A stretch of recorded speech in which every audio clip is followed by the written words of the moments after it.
warm welcome to Living the Dream French Riviera, the podcast where we explore women's professional journeys while relocating to the south of France. I'm your host, Cécile Liconnet. Today I'm joined by Lou, whose journey began on a yacht at just 18 years old, arriving on the Riviera with a job that lasted exactly 24 hours, and a career that would span decades. From life at sea to launching and scaling her own yacht uniform brand, Lou's story is one of resilience, reinvention, and deep loyalty to the yachting industry that shaped her, underpinned by quiet but unwavering courage. After years working on yachts around the world, she returned to the south of France as a mother of twins and began selling uniforms, walking the docks with business cards in hand. Years later, after running a shop, facing corporate shifts, navigating French administration, and even building her business following a breast cancer diagnosis, Lou is now in what she calls phase 3 of her entrepreneurial journey.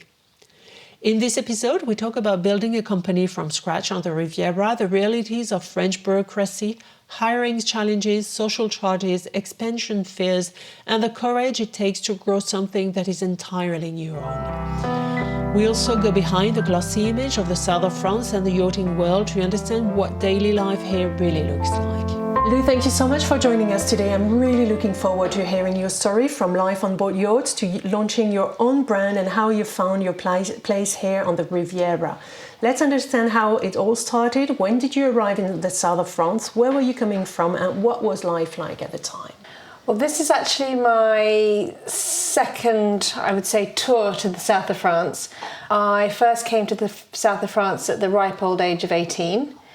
Without a clue what I was doing, I was offered a job. I'd just come out of cooking school and I was offered a job on a boat in Golfe Juan. The management company flew me out and there I was at 18 in Golfe Juan on a yacht cooking in the south of France. That was my first experience. The boat got sold the following day, so I had 24 hours of employment. And then I found some other work in Saint-Tropez and on yachts, and then I headed up to the ski resorts and did an Atlantic crossing, and sort of that was the beginning. So my first ever job really was in the south of France, so I always fell in love with the place and the charm. Then yachting took me all over the world, and about I would say 15 years later, we came back to Europe, but we moved to Italy. I'd just given birth to twin girls and decided that I would maybe try to sell uniforms to yacht crew because I couldn't work on yachts anymore. That's how my uniform career started. After 3 years in Italy, we then moved back to the south of France because we realised life in Italy was really tough. So I actually felt that moving to France was easier because I'd had this really hard training in Italy, and that's tough. When you arrived at the age of 18, did you know yachting existed? I had no idea before living here. I came from a sailing family. We used to do sailing holidays, and my father's a keen sailor, and he was the one that pushed me to cook on a sailing boat. That was the idea. I thought, didn't really know that mega yachts existed, but a mega yacht in those days was about 30 metres. Now a mega yacht's classed at about 60 plus metres. So a lot's changed in that time frame. But I came with a job, so I was really lucky. The job lasted 24 hours, but I came with a job nonetheless. You start to sell uniforms to yachts. You create your company straight away, or you work for someone else at the beginning? The company I started to work for was called Liquid Yachtwear, and they were based in Fort Lauderdale. I was a fan of their products, and the owner was a really fun lady. She was an ex-yachtie herself. People who used to work on yachts or people who do work on yachts are called yachties. We had a great relationship, and I said to her, look, give me some business cards. If I've got some free time, I'll walk the docks, hand out some cards. And if I can sell some of your uniform, then you can just give me a commission. And it started off very casually like that. I kind of did okay. I got a few leads, what have you. But then it wasn't until we moved to France that we decided I needed somewhere to hang up my clothing. because everything was in a suitcase and it was a big jumbly mess to go onto all the yachts. It was literally like a travelling sales lady. We ended up finding a place in Antibes that I could hang everything up, and then very quickly through a lead at the school that my kids were at, this place came up that was by the Blue Lady, which is quite an iconic pub in Antibes. So we opened a shop, and all of a sudden I was running a shop and the business grew from strength to strength. So did it help to be in Antibes, which is considered like the yachting capital of Europe? Yeah, I mean, Antibes is a big hub. I think Barcelona has taken some of that limelight, and Palma. But now with the new construction of the International Quay in Port Vauban, they've really tried very hard to try to bring some of the yachties back and some of the big boats back into Antibes. But yes, it's definitely a hub. You opened your shop. You had never run a shop before? Never. I didn't know how to use the credit card machine. I had to open up the bank accounts. I did everything from on behalf of the owner of the company. I didn't own the company, I worked on behalf of her. And I set everything up. It took a lot longer than I thought. It's about a sort of 3-month minimum process to open a company here and get set up. You know, things like getting the phone lines and the bank accounts and the this and the that, and to get the paperwork signed, as we all know, everything takes a little bit of time. So that was a little surprising, but it kind of slowly got me into the whole way things work here. So it was sort of, it wasn't, I didn't feel like I was thrown into the deep end. Did you speak French at the time? Everything's in the present tense. But yes, I can speak a little bit of French and could get by. Opening the business, talking with a bank, how did you manage all this? I don't know, I just got on with it. Yeah, I went to my bank that I personally banked at. I asked around, you know, that's the good thing about the expat community here. You just ask around and everybody's very helpful. Just went from there. Did you feel like the banks and the local institution were open to helping you? Yes and no. Not particularly friendly, but they just got on with it and did their job. And yeah, I didn't really think about it too much, to be honest. And like I said, after living in Italy, everything seemed a lot simpler here.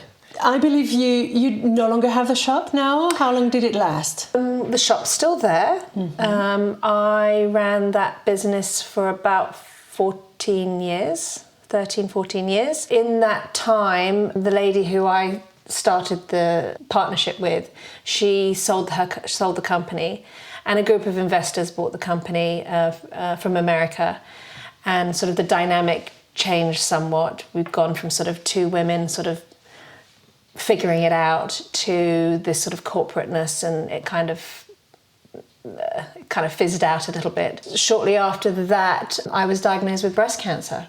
That sort of stopped me in my tracks, and I decided that was the sign that time to leave and to look after myself and take some time out. So it was, I wouldn't say a blessing in disguise, but everything happens for a reason. So I took the year to go through all my treatments.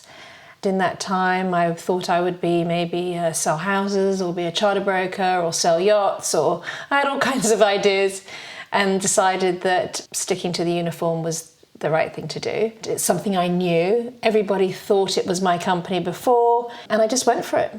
And so started it all over again. But this time you knew how to handle things. Yes, this time I had a lot more knowledge. Starting it up again, I did it very, very slowly, took my time. I know these things take time, nothing happens overnight. Preparation is key. And I think people who want something to happen tomorrow, it simply doesn't work like that here. You've got to be patient. There is a process. What were the biggest hurdles in setting up your company then? I think starting the website. Luckily, I met this fantastic lady, again, just through luck. I found her on Facebook, actually. And I never go on Facebook. Somehow I clicked on something and I just was reading through some feed, and I found her and I met with her, and she was incredibly patient, listened to what I wanted, and literally first go got the website right. So that was I was lucky. It was a big hurdle because it was quite a big investment. Again, I'm not creative in that field, so I didn't quite know what I wanted, but she could read me and had me figured out pretty quick. She still works for me today. I would say that was the hardest thing, because once you've got that, everything else can build around it. You know, the bureaucracy I didn't find too difficult at that point.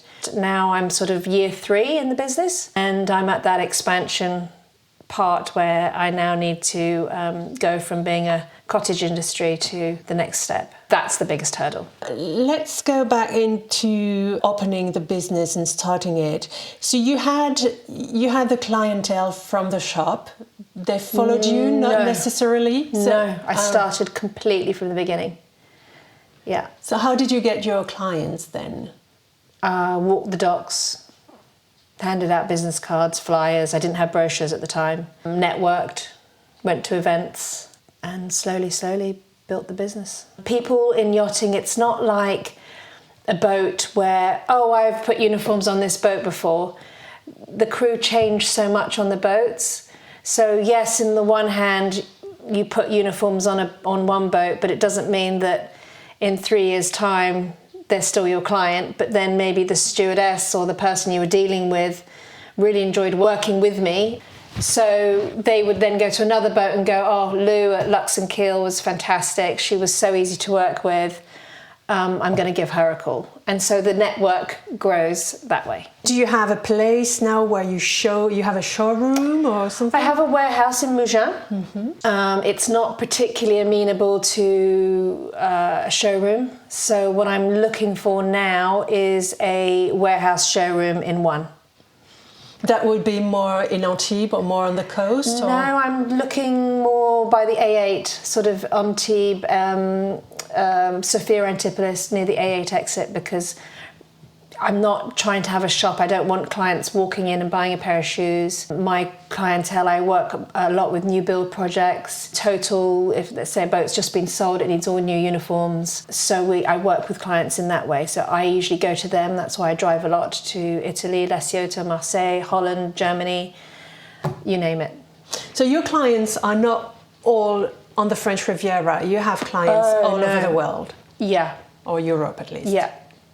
Yeah. How do you deal with this? Thank God with COVID, we all learned to use Zoom and emails and shipping and yeah.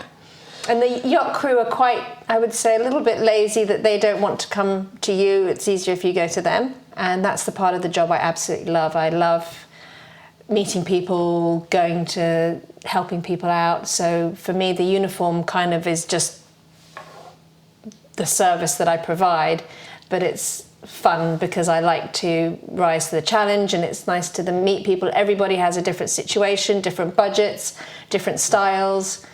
So that's the part of the job I really love, the sales part. The back office part, the admin, that's not me. Does it help that you were a yachty yourself before? 100%.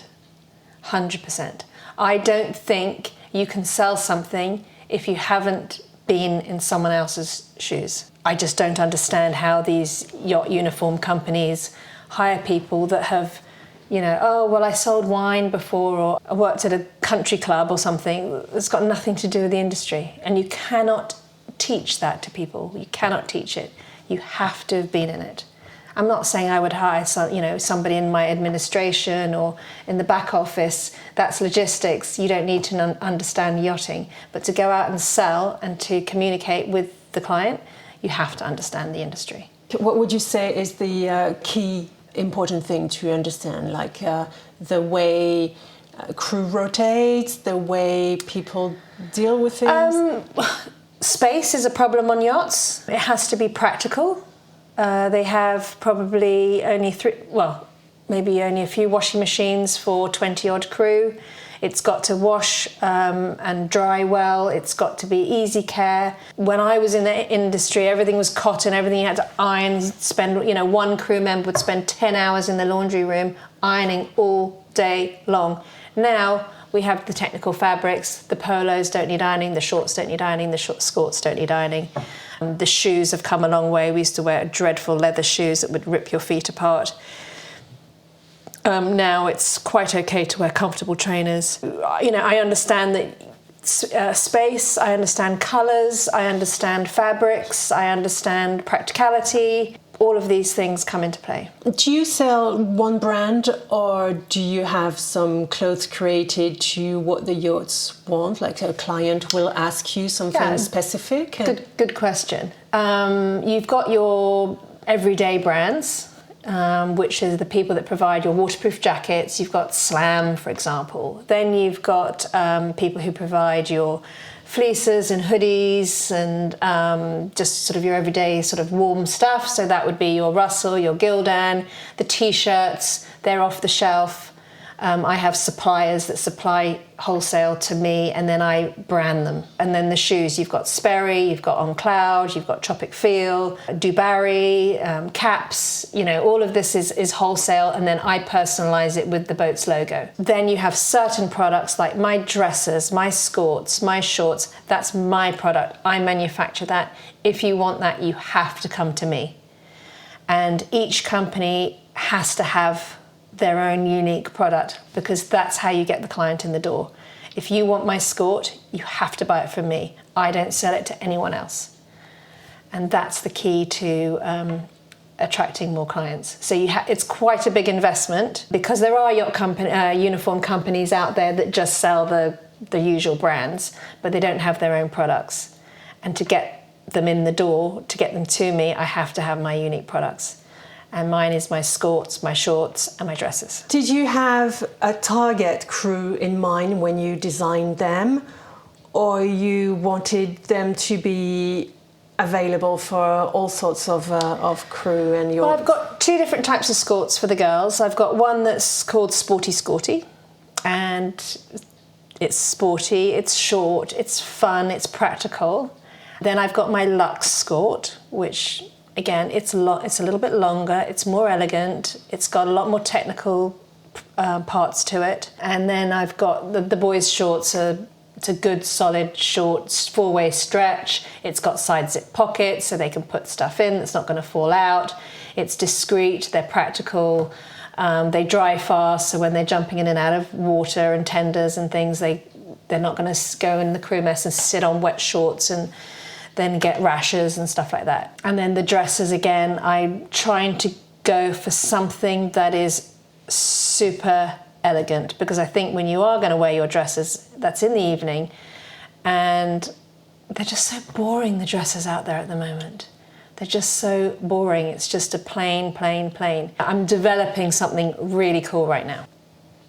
I've got these really cute romper suits, little jumpsuits, but they're shorts. And I just put them on. They're on season 10 of Below Deck, and Below Deck is a famous television show that is about what happens below deck in the yachting industry. And it's sort of a reality TV show that you either love or you hate, or you secretly watch. And they're put them on there, and I've got some doing some really cute stuff with that too. So is this helping yourselves? I don't know, it's just come out, but it's great for the exposure, and it was a great fun project to do. I've worked with the ladies at Below Deck at Bravo Television before, and they're great fun to work with. So hopefully I'll do some more fun projects with them. You're at a stage now that you need to grow or follow the growth. That's always a little bit difficult when you're a business owner, is you're developing your brand, but at the same time, you can't do everything by yourself. Correct. So how are you planning to deal with all this? Phase 3, we're calling it. Phase 3. Phase 1 was getting the business up and running and being legit. Phase 2, it was spreading the word and doing all the groundwork, which that's been done. And so now I'm into phase 3, so that'll start in January 26. That will be in a new location. As I said, I'm going to have my showroom and my warehouse in one place. That will be a lot easier for logistics. I know from experience, hiring staff is the biggest nightmare, so I have to be super careful. Social charges in France are really, really high. Yes. Is this why you had to wait before you employed somebody? 100%. it's crippling. It stops you in your tracks. And in fact, it's a shame because businesses stay small when they could flourish a lot more. So I think that's a real shame, and unfortunately that's how business is here. It's kind of back to front, really, how businesses are done. You know, you get the restaurant checks, you get all this sort of stuff, but people don't actually get the money themselves that they can do what they want with. I find that quite strange. And then the employers don't want to hire because they don't want to have to deal with all the social charges and the fact that you literally cannot release somebody from employment if they don't work out. My rule was, in the past, you had to do 2 CDDs to get 1 CDI. Is this what you are going to try with your new employees? Yachting is quite seasonal. How do you manage it, and will you have to employ more people in season? It's seasonal insofar as everybody wants their uniform by the 1st of May, but also it's now the end of the season, everybody's topping up, or they're having shipyard uniform, winter uniform. It's getting a bit chilly out there, and new build projects come out all the time. There's no date for them. So it's kind of an all year round, but from February on, it gets really busy. So February till July, I would say. Do you have the possibility to employ people just for this period? Absolutely. And is it easier then? We'll see. It's finding the right people. I would hire somebody who lives here, who wants to stay here. Like typically somebody who wants to be off boats, exactly, who's going through what you went through. Exactly, someone with young children that want to work part-time, something like that. Looking back, what would you do differently, if anything? I would have done this another 5 years before, yeah. But it takes a lot of courage to start your own company and to be 100% responsible for everything. A lesson or mindset that helped you along the way? Focus, determination. Know that it's not going to happen overnight. You have to be prepared, be able to sustain yourself for about 3 years. It takes 3 years to really get a company off the ground. There's nothing is an overnight success. It does not exist. The overnight part has been the 3 years of hard work or 2 years of hard work that you've done before. Any moment when you thought of giving up? No, not once. Not once. Is there a proud moment when you thought, yes, I've made it? Not yet. But it's coming in 2026, I hope. 26. It will be the year. Anything you'd wish you'd known before? How hard it is to find a warehouse. It's really hard with lighting. Yeah, it's really hard. I was so lucky to find that the store with my previous company, it sort of fell into my lap, and it was so easy that I'm really, really struggling to find that right location for the right price. It's just difficult, all this, the bilan, and you have to apply, and all the charges that are the cost of getting a rental space that is exactly what I'm looking for. I'm finding that a real challenge. And again, because of French administration, you probably have, if you start to rent something, you have to rent it for 369. Yeah. Yeah. So you can't give up you can't decide after a year that it's not right for you. 3 years. Yeah.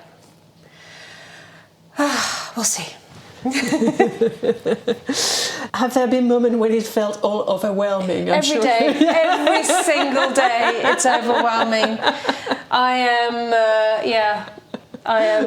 I'm everything at the moment. So the administration is really horrible, and I can't wait to palm that off to somebody else. I remember when I contacted you, you said, I'm not sure I'm living the dream, but I'm doing my best. Although it's pretty dreamy out there today. How do you think your life would have unfolded if you hadn't made the move? No clue. No clue. I think I would have been in America. Why America? Because it's it's an easy country to live in. England's not an option. Italy's not an option. Yeah, no, I think it was meant to be. How is it this chapter has shaped your identity? It's made me a much stronger person. I realise how strong I actually am. I realise how much I do know. I realise how many people do know me, and I realise actually I've been a pretty good influence and to a lot in this industry. I'm very proud of being part of the yachting industry, and I always think of myself as a yachtie, and I always will be a yachtie, so I'm always standing on their side of the fence. The industry has made me who I am, and I'm very grateful for that. You say you inspired people, or would you? Yeah, I think I've helped a lot of people get into the industry. I'm passionate about helping people get into the industry.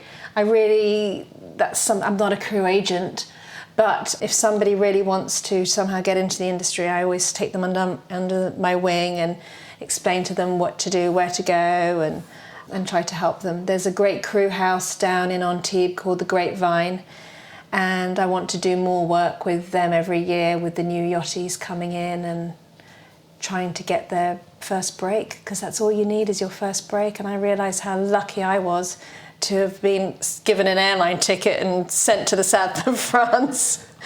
You know, that was pretty easy. Now it's a lot of work and a lot of money they have to spend to get into this industry. Do you think it's still a dream job? It's not for everybody. Mm-hmm. You're sleeping in very, very small spaces. You have no personal time.